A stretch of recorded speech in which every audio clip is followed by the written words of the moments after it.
Hey FIGS, my name is Shelly Lufang and I am an emergency medicine physician assistant and I'm applying for the New Grants Icon. I went to school in Tennessee at Lincoln Memorial University College of Osteopathic Medicine and I graduated in 2016. I currently practice in the Central Valley in California and I have been there for almost 4 years. I take care of people with skin infections, seizures, chronic heart failure, pain, surgical emergencies, lacerations, wounds, snake bites, anything that pretty much walks through the door. And that's what I love about my job. It's different every single day. I chose a career in healthcare because I love science and I feel my purpose on this earth is to serve others, and fortunately that's what I get to do every day in my job. In the next 5 or 10 years, I hope to continue working in the emergency department and help out not only my patients, but my fellow healthcare workers and some of the mental health challenges that we have been facing during this COVID-19 pandemic. I myself have struggled with depression after my dad was infected with COVID-19 and passed away 5 months ago. He was in Africa working and we had to get him medevaced back to the United States. To get him the life support and medications he needed to be comfortable at the end of his life. He was sick for about 24 days before he passed away.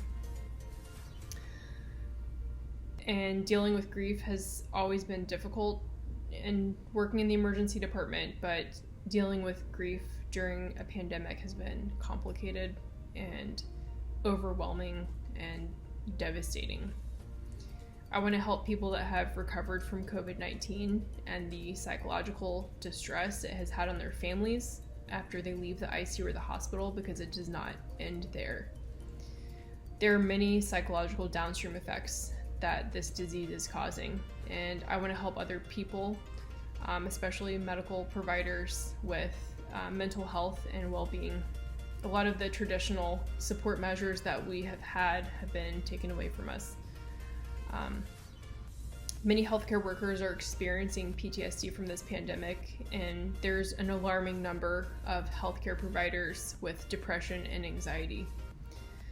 I want to learn how to identify those of us that are going to have long-term effects with mental health from this pandemic. Emergency medicine providers are especially susceptible to burnout, for lack of a better word.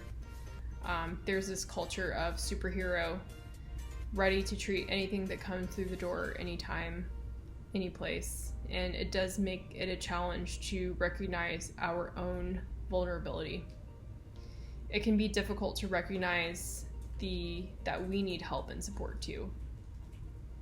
I think we're scared of the professional consequences of vulnerability and seeking help, and we need to destigmatize mental health amongst medical providers. One of the biggest pieces of advice I always remember from one of my mentors is to always stay at the edge of your comfort zone and keep pushing yourself to learn more every single day. I do that every day in the emergency department. What motivates me and drives me is to keep my dad's legacy alive and to live my best life and help others along the way. So thank you, FIGS, for this opportunity. Giving back to this community of healthcare workers who have worked or are training to work during this pandemic and going forward.